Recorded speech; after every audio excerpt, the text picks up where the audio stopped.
ये अपने माता पिता के साथ पंढरपुर आई हुई थी। उसी 8 वर्ष की अवस्था में इन्होंने नामदेव जी महाराज के यहाँ सेवकाई स्वीकार कर ली, क्योंकि माता पिता बहुत ही गरीब घर के थे। पिता का शरीर पूरा हुआ, माता का शरीर पूरा हुआ कुछ ही दिनों में। तो इनके हृदय में एक बात आ गई, मेरा जीवन प्रभु के लिए है, तो कैसे मैं प्रभु को समर्पित हूं। तो अपने जीवन को प्रभु में समर्पित करने के लिए वहीं पंढरपुर में श्री नामदेव जी महाराज के घर में सेवकाई स्वीकार कर ली। भक्त की सेवकाई से प्रभु कितने प्रसन्न होते हैं। हमारे हृदय में यदि भक्तों के प्रति श्रद्धा हो जाए तो भगवत प्राप्ति कितनी सरल है, इस प्रसंग से देखिए। श्री जनाबाई जी प्रायः संत सभा में नामदेव जी की दासी के रूप में प्रसिद्ध हुई हैं। ये जनाबाई जी को महाराष्ट्र में बहुत आदर से नाम लिया जाता है और इनके बहुत महिमामय पद भी हैं। और ऐसी इनकी नाम में प्रीति हुई नामदेव जी के प्रभाव से कि बड़े बड़े सिद्ध संत जन इनका स्मरण करते थे। कबीरदास जी जैसे सिद्ध संत जनाबाई जी के चरणों में प्रणाम करते थे। ये नामदेव जी के संग की महिमा का प्रभाव। उनका जन्म गोदावरी तट पर गंगाखेड़ नामक एक ग्राम में हुआ था। इनके पिता का नाम दमा और माता का नाम करुण था। बचपन में ही इनकी मां पधार गई और पिता जो इनको विठ्ठल भगवान के दर्शन के लिए लाए तो वहीं उनका भी शरीर पूरा हुआ और ये नामदेव जी के चरणों में समर्पित हो गई।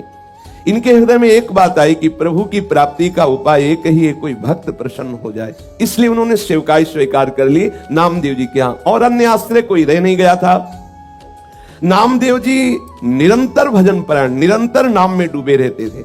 नामदेव जी जैसे महात्मा की सेवकाई मिल जाए, ये तो प्रभु की सेवकाई से भी बढ़कर के है। अब जनाबाई जी के हृदय में एक ही बात थी कि मैं नामदेव जी को प्रसन्न कर लूं। नामदेव जी के पूरे परिवार के कपड़े धोना, पूरे परिवार के लिए आटा पीसना, पूरे परिवार के लिए भोग तैयार करना, पूरे परिवार के लिए हर समय अपने प्राणों को समर्पित किए हुए तन्मयता पूर्वक सेवा करना। बर्तन मांज रही हैं, कपड़ा धो के ला रही हैं, झाड़ू पोछा कर रही हैं। आप सोचो, पूरे परिवार की स्वयं सेवा करती। उनकी सेवा में एक बड़ा आनंद प्रकट होने लगा। वो इस भाव से कि नामदेव जी की जिस दिन कृपा दृष्टि हो गई उस दिन मुझे भगवत साक्षात्कार हो जाएगा। अब नामदेव जी की सेवा प्रभाव से निरंतर नाम चलने लगा। भजन न हो संग बिनु। देखो, संग हुआ, अब चेष्टा नहीं करनी पड़ रही। जो नामदेव जी जप करते थे, वही जो कीर्तन करते थे, वही जनाबाई कीर्तन करने लगी, नाम स्मरण करने लगी। नाम स्मरण करते करते कभी जैसे पोछा लगा रही, एकदम हाथ रुक गए, अश्रु चलने लगा, प्रभु के लिए विकलता प्रकट होने लगी, भाव दशाएं उनकी आने लगी। श्री जनाबाई जी के हृदय में विठ्ठल भगवान के प्रति प्रबल आसक्ति होने लगी। जब कभी सेवा से अवसर मिलता, मंदिर में जाती, ठाकुर जी को देखती ही रहती, और देखते देखते एकदम विकलता होती तो रोने लगती, एकदम आनंद बढ़ता तो नाचने लगती। ऐसी दशा जनाबाई जी की श्री नामदेव जी की सेवा से होने लगी।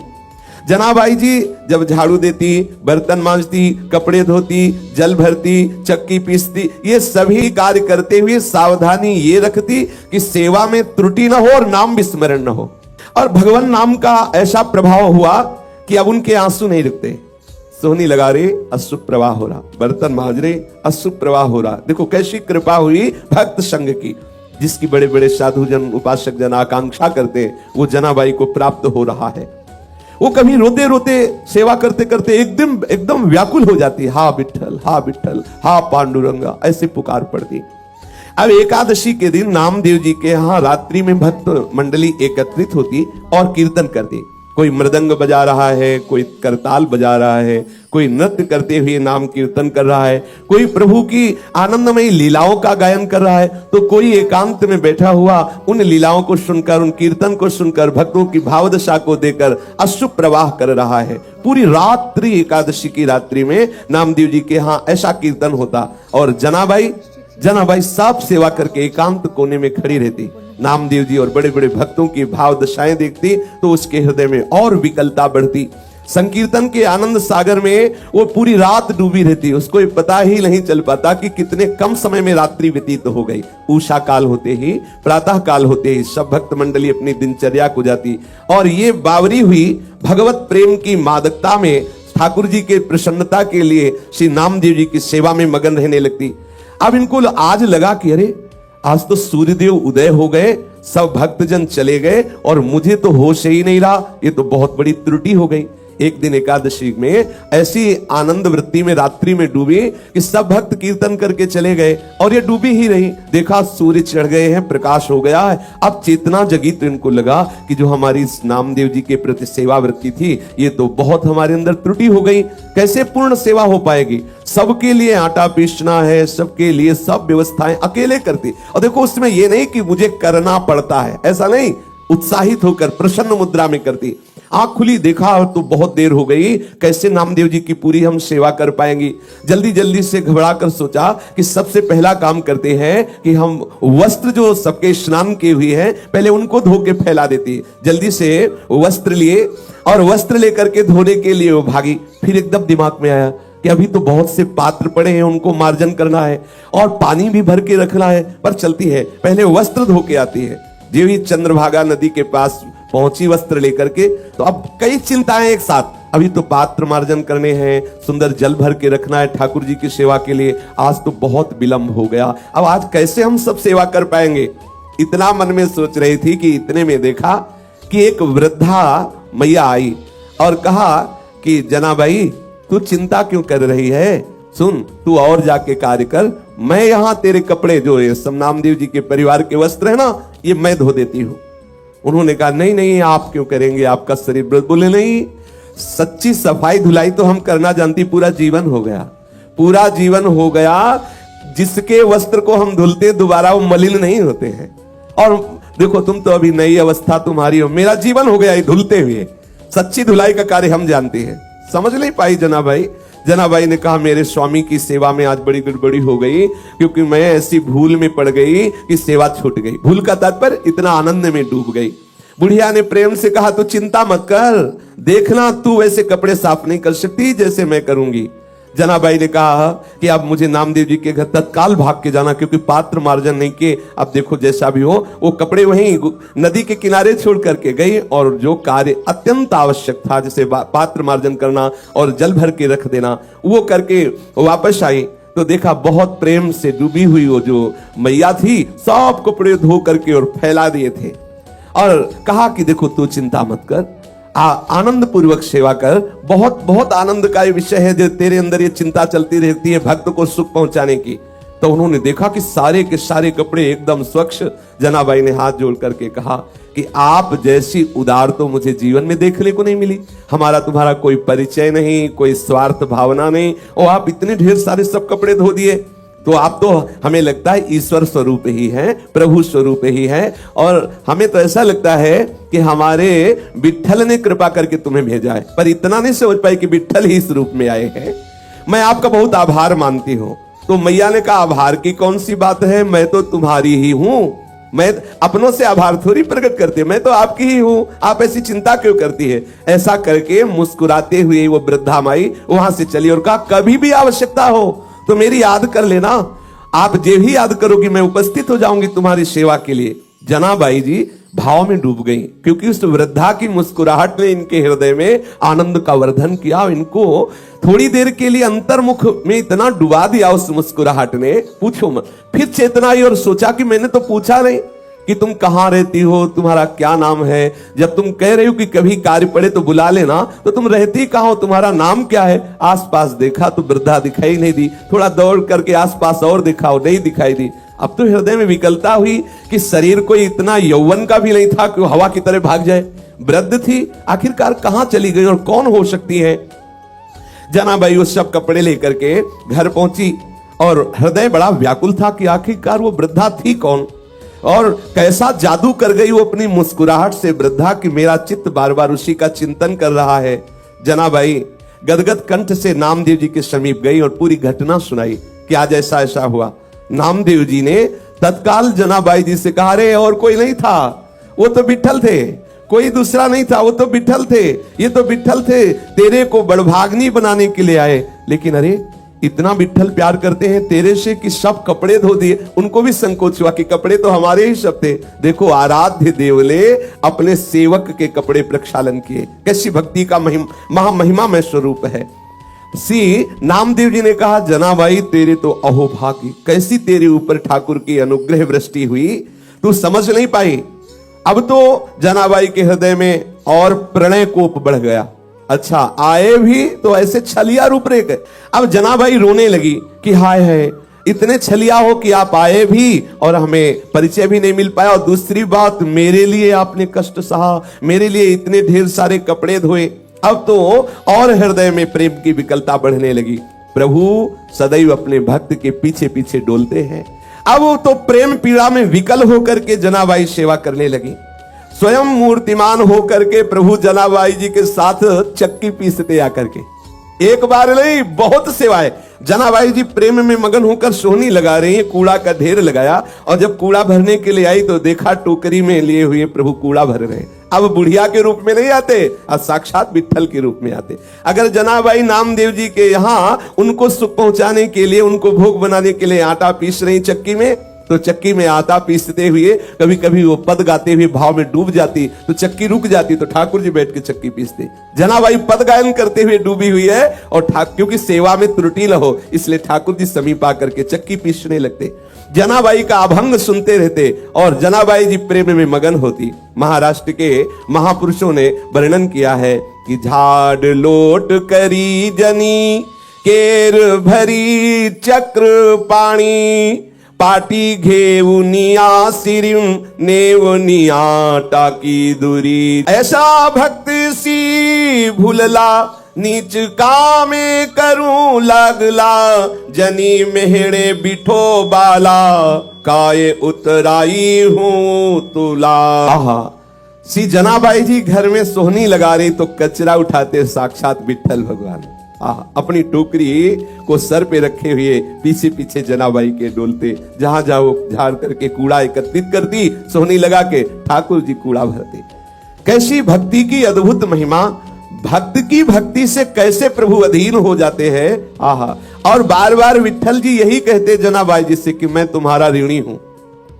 जनी मेहड़े बिठो बाला, काय उतराई हो तुला। मैं कैसे तुमसे ऋण हो सकता हूं जनाबाई, तुम मेरे भक्त नामदेव जी की सेवा करती हो, मैं तुम्हारा ऋणी हूं, मैं तुम्हारा ये ऋण कैसे चुकाऊं ये मुझे बता दो।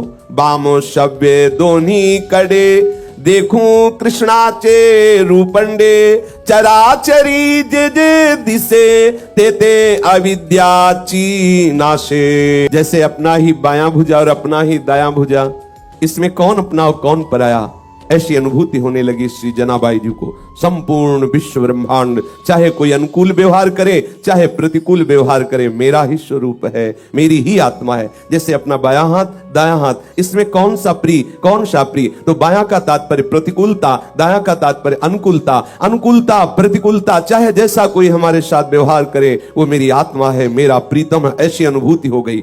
चराचर में मेरा ही प्रीतम है, ऐसा अनुभव होने लगा। चराचरी जे जे दिसे, तेते अविद्याची नासे, अविद्या का नाश हो गया। एकमात्र विट्ठल ही विट्ठल, प्रीतम ही प्रीतम। कैसी रसमयी स्थिति प्रभु प्रदान करते हैं। देखो ये प्रभु प्रदान करते हैं, कैसी अधीनता स्वीकार किए हुए। जनाबाई अगर धान ओखली में कूट रही है तो प्रभु सामने खड़े मुस्कुरा रहे हैं। अब बताओ ऐसी सेवा करनी पड़े तो क्या परेशानी। धान कूट रही, सामने विट्ठल खड़े मुस्कुरा रहे हैं।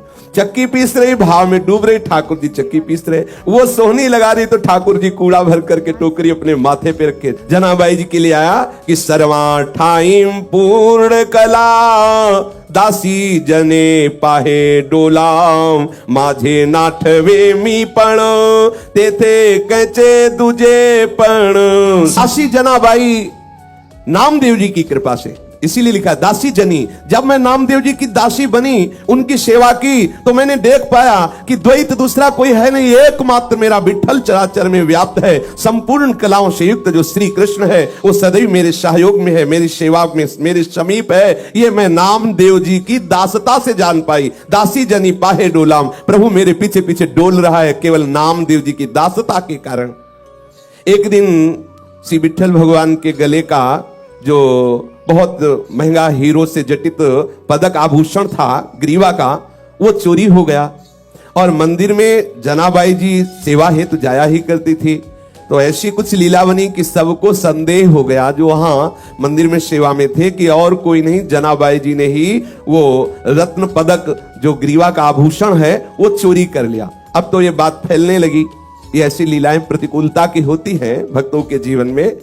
जनाबाई को ये सब वहां के जन कलंकित करने लगे कि ये बंती तो बहुत भक्ता है, लेकिन देखो ठाकुर जी का जो ग्रीवा का आभूषण है, रत्न पदक, इसने चुरा लिया। जनाबाई जी को जब सभा में बुलाया गया और कहा कि तुमने वो चुराया है क्या, तो जनाबाई ने कहा कि मेरे प्राण धन श्री विठल भगवान हैं, मैं उनको सुख पहुंचाने के लिए मैं उनका ये हार क्यों चुराऊं, वही मेरे हैं, तो हार चुराने की जरूरत क्या है। लेकिन भक्त की भावना को तो कोई भक्त ही समझ सकता है। तब उन्होंने कहा मैं शपथ खा के कहती हूं कि मैंने ये रत्न का आभूषण नहीं चुराया है। पर प्रभु की ही ऐसी लीला थी, किसी ने जनाबाई की बात पर विश्वास नहीं किया और बात राजा तक पहुंची और ये बात इतनी जोर कसी कि राजा को निर्णय करना पड़ा कि जनाबाई को शूली की सजा दे दी जाए, क्योंकि इसने रत्न का, ठाकुर जी का जो हार है वो चुराया है। अब सूली पर चढ़ाने के लिए उनको बांध करके जनाबाई के हाथ ले जाया गया चंद्रभागा नदी के तट पर।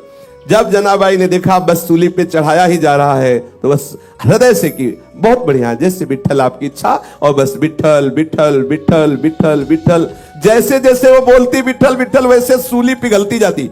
जैसे मोम को आंच लगा दे तो पिघलती चली जाए, ऐसे वो आंख मूंदे, वो ये नहीं चाह रही थी कि सूली पिघले, वो तो इसलिए विठल विठल पुकार रही थी कि अब शरीर का अंत है और मैं विठल की दिव्य सेवा में जा रही हूं, इसलिए विठल विठल। जैसे ही बोलती विठल विठल विठल, वो सूली गलती चली जाती और पानी की तरह पिघल गई सूली नाम की वहां कोई चीजें नजर नहीं आई। सब आश्चर्यचकित हो गए जो राज दरबार के शरीक थे। जनाबाई को सबने प्रणाम किया, सबने क्षमा मांगी कि गलती हो गई, ये प्रभाव दिखाने के लिए। इसमें दो बातें आई, जनाबाई जी को किंचन मात्र भय नहीं, क्योंकि सूली की सजा क्या मेरे प्रीतम का विधान है और मेरे प्रीतम के मिलन के लिए अब ये शरीर छूटने वाला, तो कोई भय नहीं। और दूसरी बात है कि मेरा भक्त कितनी महिमा से युक्त होता है। जनाबाई ऐसे भाव से मगन रहती अब तो कि बिल्कुल शरीर की शुद्धि न रहती, और उस स्थिति में सेवा के लिए जैसे कंडे थापती ना, तो कंडे से निकलता विठल विठल। यह आश्चर्य की बात है, किसी चैतन्य शरीर को छू दे और फिर वो बोले कृष्ण हरि राधा, तो अच्छा है, बढ़िया, कितना बढ़िया प्रभाव। लेकिन जड़ कंडा, उसमें कोई वाणी तो है नहीं, लेकिन कंडे से विठल विठल निकलता।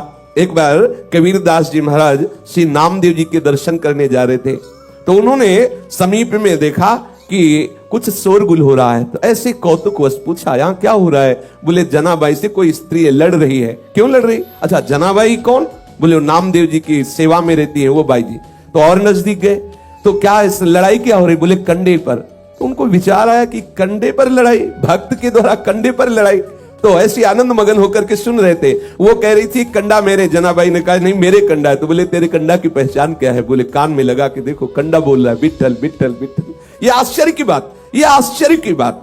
नाम जड़ वस्तु से गूंजने लगा। कैसी स्थिति भक्त सेवा के प्रभाव से आई। कबीरदास जी ने भी कान में कंडा लगाया कि आखिरकार ये सामने वाली स्त्री जो कह रही है कि हाँ हाँ इनके कंडे से तो विठल विठल ने, कबीरदास जी ने भी लगा के देखा विठल विठल विठल। जनाबाई जी के चरणों में प्रणाम किया कि जिस महान भागवत की सेवा में रहने वाली दासी के ऐसे महामहिमा में परमाणु है, छू लिया जड़ वस्तु को तो वो विठल विठल बोल रही है।